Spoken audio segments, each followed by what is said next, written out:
నమస్తే, welcome to our channel.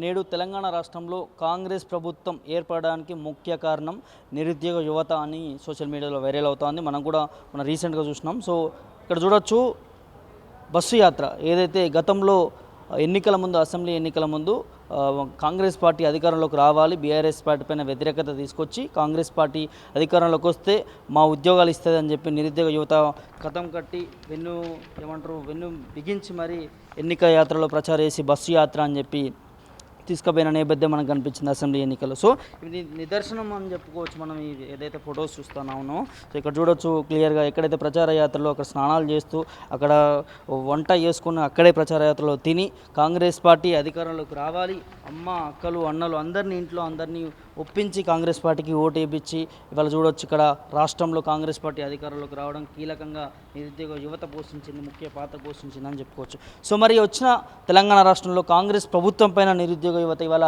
మండిపడుతుందని చెప్పొచ్చు, నిప్పులు జరుగుతుందని చెప్పొచ్చు. ఎందుకు అంటే ఎన్నో హామీలు ఇచ్చింది నిరుద్యోగ యువతకి. 2 లక్షల ఉద్యోగాలు ఇస్తామని చెప్పింది, అదేవిధంగా జాబ్ క్యాలెండర్ ఇస్తామని చెప్పింది, నిరుద్యోగ భృతి అని చెప్పింది. ఇలా అమలు కాని హామీలు ఎన్నో ఇచ్చి ఇవాళ ఏ ఒక్క పథకం కూడా అమలు చేయని నేపథ్యం మనకు కనిపిస్తుంది. సో ఇదే అంశంపైన మనతో మాట్లాడడానికి ఓయూ విద్యార్థి నాయకుడు, పిహెచ్డి స్కాలర్ ఉన్నారు. ఆయనతో మాట్లాడి మరిన్ని విషయాలు తెలుసుకునే ప్రయత్నం అయితే చేద్దాం. నమస్తే అన్న. నమస్తే అన్న. ఎట్లా ఉంది? కాంగ్రెస్ ప్రభుత్వం రావాలి, మార్పు రావాలి, నిరుద్యోగ యువతకి ఉద్యోగాలు తెప్పిస్తుంది అని చెప్పి గెలిపించుకున్నారు. ఎట్లా ఉంది ఆ ప్రభుత్వం? మార్పు అయితే బ్రహ్మాండంగా వచ్చిందన్న. నోటిఫికేషన్ లేకముందే ఈ 30,000 ఉద్యోగాలు ఇచ్చిర్రు. ఎగ్జామ్లు పెట్టకముందే 30,000 ఉద్యోగాలు ఇచ్చిర్రు. మరి ఇది మార్పు అంటే మేము ఏమన్నా ప్రపంచంలో ఎక్కడైనా కానీ ఒక నోటిఫికేషన్ ఇస్తారు, ఎగ్జామ్ డేట్ ఇస్తారు, రిజల్ట్ డేట్ ఇస్తారు, రిజల్ట్స్ ఇస్తారు. కానీ ఇక్కడ ఒక నోటిఫికేషన్ లేదు, ఒక ఎగ్జామ్ పెట్టలేదు, 30,000 ఉద్యోగాలు ఇచ్చారు. ఇది మార్పు. ఏమేమి హామీలు ఇచ్చారు అంటే మీరు అప్పుడు ఎన్నికల్లో కూడా ప్రచార యాత్రలో బస్సు యాత్ర అని పెట్టి కాంగ్రెస్కి ఓటేయాలని చెప్పి ప్రధానంగా మేము కూడా చూసినాం మిమ్మల్ని, మీ మమ్మీ కానీ లేకపోతే మీ చుట్టుపక్కల ఓటేయాలని చెప్పని కూడా. సో ఏం చెప్తారు? ఆ రోజు మేము ఎంత మొబిలైజ్ చేసినామంటే తల్లిదండ్రుల్ని, మేము ఇక నేరుగా అమ్మ ఇప్పుడు కనుక మీరు కనుక ఓటేసేటప్పుడు మీ కొడుకుల్ని పిల్లల్ని చూసుకొని పోరి, మీరు ఇప్పుడు మంచిగా చూసుకోరి, మీరు ఓటేసి వచ్చినాక ఇదే బీఆర్ఎస్ వస్తే నీ పిల్లల భవిష్యత్తు ఉండాలంటే బీఆర్ఎస్ అని అట్లా మా తల్లిదండ్రుల్ని అందరినీ చైతన్యపరచుకొని తెలంగాణ సమాజాన్ని, ఈ యొక్క నిరుద్యోగత అంశమే కాదు, ఈ తెలంగాణ సమాజంలో ఈ 10 ఏళ్లలో ఏం జరిగింది అనేటువంటి ఒక అంశాలను క్లుప్తంగా చెప్తూ ఆ రోజు మేము ముందుకెళ్ళి కాంగ్రెస్ని అధికారంలోకి తీసుకురావడం జరిగింది. ఎట్లుంది మరి తెచ్చుకున్న అధికారం? తెచ్చుకున్న అధికారం ఏందని చెప్పినాం కదా, నోటిఫికేషన్ లేకుండా 30,000 ఉద్యోగాలు ఇచ్చిర్రు. అట్లా అయిపోయింది. దాని తర్వాత వీళ్ళు మాకు ఎన్నో హామీలు ఇచ్చిర్రు. నిరుద్యోగ భృతి ఇస్తున్నారు, నిరుద్యోగ భృతి ఇస్తా అని చెప్పేసి ఇవ్వలేదు. దీని గురించి అసెంబ్లీలో ప్రతిపక్షాలు అడిగినప్పుడు ఇదే మా ఉప ముఖ్యమంత్రిగా ఉన్న బట్టి విక్రమార్క గారు అసలు మేము నిరుద్యోగ భృతి ఎక్కడ అనలేదన్నారు. వాళ్ళు ఇచ్చిన ఇది కాంగ్రెస్ మేనిఫెస్టో అన్న. చూడండి, ఇది కాంగ్రెస్ మేనిఫెస్టో. నెట్లోకి వెళ్ళి డౌన్లోడ్ చేసుకొచ్చిన ఈ మేనిఫెస్టోను ఈ నెట్లో ఇప్పుడు మీరు చూసినా ఉంటుంది. ఇది 31వ పేజీ మేనిఫెస్టోలో. మంచిగా మీరు 32వ పేజీలో unemployment allowance of 3,000 for month will be given to the at least 10 lakhs jobless youth. 10 లక్షల నిరుద్యోగ యువతకు నెలకు 3,000 రూపాయలు ఇస్తామన్నారు. ఇది నిరుద్యోగ భృతి. ఇది మేనిఫెస్టో కాదా? మరి ఇది మీరు మేనిఫెస్టో కాదంటే మా మేనిఫెస్టోకి ఇవ్వలేదని మీరు చెప్పండి. మా మేనిఫెస్టో ఒక చిత్తు కాగితం, మేము ఎలక్షన్ల వరకే ఇట్లా సమాజాన్ని మోసం చేయడానికి అని చెప్తే మీ మేనిఫెస్టోకి మేము విలువియం, మేము క్వశ్చన్ చేయం. దాని తర్వాత వీళ్ళు జాబ్ క్యాలెండర్ అన్నారన్న.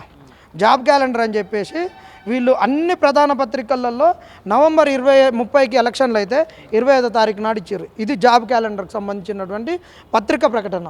మరి వీళ్ళు జాబ్ క్యాలెండర్ ఇచ్చిర్రా? మరి జాబ్ క్యాలెండర్ గురించి ఒక విలేకరు గారు అడిగితే, సీఎంను ప్రెస్ మీట్లో అడిగితే జాబ్ క్యాలెండర్ ఇచ్చినాం, మీ ప్రశ్నలోనే లోపం ఉన్నది, మీరు వెళ్ళి వెబ్సైట్ టీఎస్పీఎస్సీ వెబ్సైట్ చెక్ చేసుకోమన్నారు. మరి మేము అన్ని వెబ్సైట్లు చెక్ చేసినాం, ఎక్కడ దొరకలేదు. మరి మీరు ఏమైనా హైడ్ చేసిరో తెలియదు, ఎక్కడ పెట్టిరో తెలియదు. మరి ఏమైనా మీ కాంగ్రెస్ యొక్క వెబ్సైట్లో ఉంటే చెప్పండి, అక్కడ వెతుకుతాం. జాబ్ క్యాలెండర్ అనేది రియలేదు. వాళ్ళు ఇచ్చిన డేట్లు చూడన్నా, వాళ్ళు ప్రకటించిన డేట్లు ఇక్కడ గ్రూప్ 1 ఎప్పుడు ఫిబ్రవరి 1వ తారీఖు అన్నారు. గ్రూప్ 1 ఇచ్చిర్రా? పాత నోటిఫికేషన్ను, స్క్రాప్ అయిన నోటిఫికేషన్ను ఏదైతే కోర్టు క్యాన్సిల్ చేసిందో దానికి 60 పోస్టులు కలిపిర్రు. వీళ్ళు ఏమన్నారు? 1,500 పోస్టులు ఇస్తాం, 2,000 పోస్టులు ఇస్తాం, కనీసం 1000 పోస్టులు గ్రూప్ 1 ఇస్తాం. అవి 33 జిల్లాలు వచ్చినాయి. ఈ 33 జిల్లాల్లో సుపరిపాలన కావాలి. కానీ వీళ్ళు రియల్ ఎస్టేట్ గురించి బీఆర్ఎస్ వాళ్ళు జిల్లాలను చేసిర్రు. పరిపాలన వికేంద్రీకరణ కాదు, ఈ పరిపాలన వికేంద్రీకరణతోటి వీళ్ళు డబ్బులు దండుకోవడానికి అన్నారు.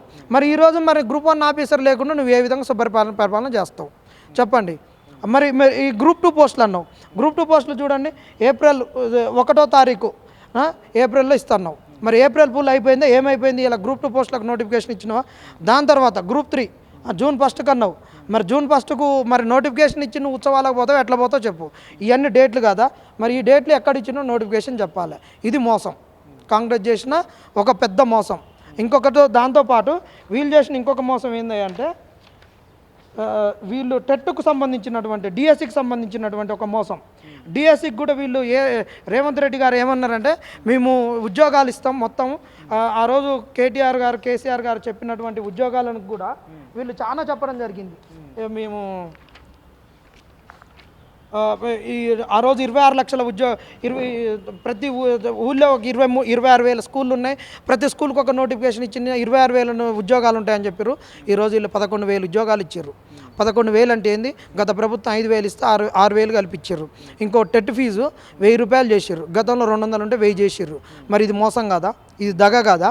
మరి 26,000 స్కూళ్ళు ఉన్నాయన్న వాళ్ళు ఇలా మీరు 11,000 పోస్టులు వేసారు. మరి ఇంకా 15,000 పోస్టులు ఎడిపోయినాయి.